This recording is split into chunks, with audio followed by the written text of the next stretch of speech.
My fiancé said, "I'm not signing a prenup. You should trust me." I smiled and said, "I do." Then I transferred everything to my mom's name.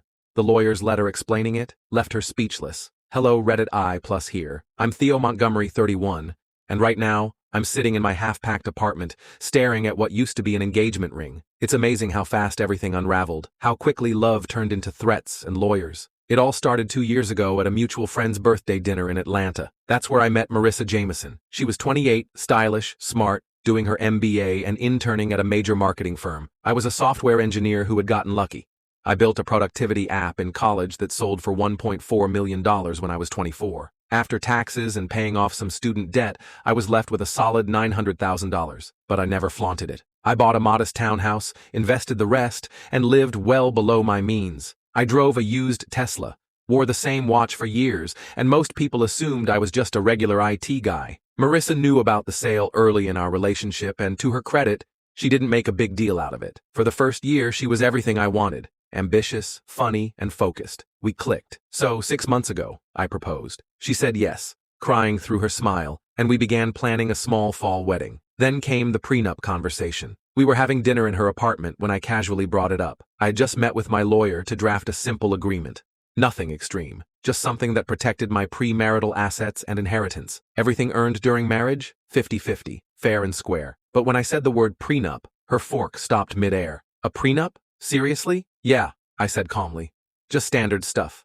Your student loans stay yours, my investments stay mine. Everything else, we split. She dropped her fork. If you loved me, you wouldn't need to protect yourself from me. You should trust me, Theo. I do trust you, I said, but this is about being smart. This protects both of us. She burst into tears. So I'm just some gold digger to you? That's what this says. I tried explaining, but she wasn't having it. If you need legal protection to marry me, then maybe we shouldn't get married at all. That line stuck with me. Something about how quickly she turned, from hurt to outraged, didn't sit right. So I did something most people wouldn't think to do. I called my mom. Mom's a retired accountant. Sharp, calm, no nonsense. I explained everything. Her response? So, what's your plan? I want to transfer everything, investments, the townhouse, into your name temporarily, just until I figure this out. She hesitated. Are you sure? If Marissa isn't about the money, this shouldn't change anything. Within a week, I moved fast. My lawyer and financial advisor helped transfer the assets, everything, to my mother's name. Legally, I now owned just my car, some savings, and a good salary of $105,000 a year. I told Marissa that night. Marissa, you were right. I shouldn't need a prenup if I trust you, so I canceled it. Her eyes lit up. She jumped into my arms, kissing me all over. This is what real love looks like, she gushed. Then I dropped the next part. I also transferred my investments and the house to my mom's name, just for estate planning purposes. She froze. You gave your money to your mom? Technically, yes, but we still have my salary. That's enough to build with, right? Her silence was deafening. That money was supposed to be our future, she said coldly. I thought this wasn't about money. She stood up. I need to think. The next day, I got a letter from her lawyer. Dear Mr. Montgomery, we represent Ms. Marissa Jameson regarding your recent financial misconduct. It accused me of fraudulent asset dissipation, breach of promise to marry, and demanded I reverse all transfers and pay damages for emotional distress. I laughed out loud. I sent it to my lawyer. He chuckled too. Theo, this is intimidation. You're not married. You have every legal right to move your assets. But Marissa wasn't done. That night, she showed up at my townhouse, technically now my mom's. I watched her cry through my Ring camera. Against my better judgment, I opened the door, with the chain on. Baby, please. That letter. It wasn't really me. My friend Jordan made me do it. I was just hurt. I stayed calm. You said marriage was about trust, but now you're threatening lawsuits. You manipulated me. You lied. You said we didn't need a prenup, then gave away everything. I didn't lie. I trusted you enough not to need a prenup, but you're proving why I needed one in the first place. She stormed off, but the real storm hadn't even started. 3 days later, my mom called. She said Marissa and her mother showed up at her house, trying to convince her to transfer the assets back. Her mom even offered to mediate between us. What did you say? I asked. I said they had 60 seconds to get off my porch before I called the cops. Legend. Then came the smear campaign. I started getting weird DMs on Facebook from her friends. You broke her heart, man. You're choosing money over love. You manipulated her. That's abuse. Then I got an email from HR at work. An anonymous complaint claimed I was unstable and had made financially threatening remarks about a coworker's friend. I figured it out. Marissa's roommate, Janelle, worked at my company. Different department, but still. HR dismissed it after talking to my manager, but I was officially done playing nice. The last straw? She tried moving into the apartment complex I was moving to, the unit directly above mine. The property manager called me. A Miss Marissa Jameson listed you as a reference for Unit 302. Absolutely not, I said. We're going through a hostile breakup. I can't recommend her. She didn't get the unit, but she wasn't done. She impersonated me via a fake email to cancel our wedding vendors, trying to stick me with the fees. My lawyer had to step in again to prevent charges from hitting my card. Oh, and her blog? Yeah, she made a whole blog called When a Man Hides His Heart and Wallet. She called me Troy and accused me of manipulation, narcissism, and financial betrayal. Every post was worse than the last. When his mom becomes the mistress, the prenup trap, love, lies, and loopholes, gaslighting by asset transfer. The comments were vicious. Strangers called me a monster. Her lawyer friend Mallory even wrote a guest post about financial abuse. Then came the cherry on top. My advisor called. Remember that startup stock you bought for $8,000 3 years ago? That company just got acquired. Your mom's portfolio is up by $420,000. The asset she tried so hard to get her hands on just grew by nearly $500,000, and she'll never see a dime. That night, I got one final text from her. You'll regret this when you're old and alone. No one will ever love you like I did. I replied, your love required legal threats and lawsuits. I'll take my chances. Blocked. I closed my laptop, took a deep breath, poured myself a drink, then smiled.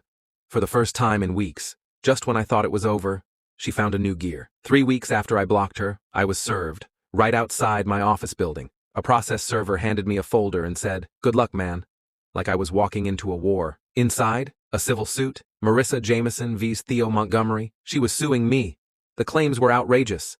Intentional infliction of emotional distress, fraudulent misrepresentation, unjust enrichment, and get this, breach of promise to marry. She even included screenshots of our texts and engagement photos, trying to prove that I had induced her to make life-altering decisions under false pretenses. Her lawyers argued that she had sacrificed career opportunities and relocated with the expectation of financial stability. We never even moved in together. My lawyer, Thomas, flipped through the folder and muttered, this is like watching someone try to sue gravity for falling. She thinks she's entitled to half of what I gave my mom? I asked. She thinks if she throws enough legal spaghetti at the wall, something might stick, he replied. But don't worry. This isn't her win.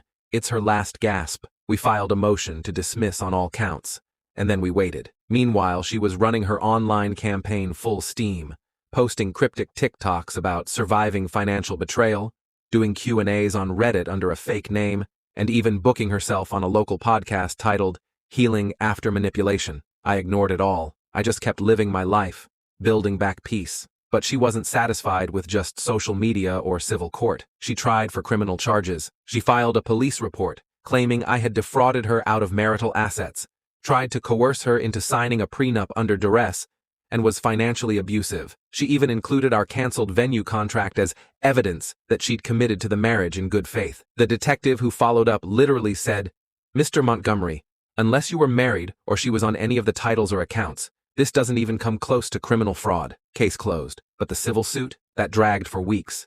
Depositions, document dumps, her lawyer fishing for anything, bank statements, texts, old emails.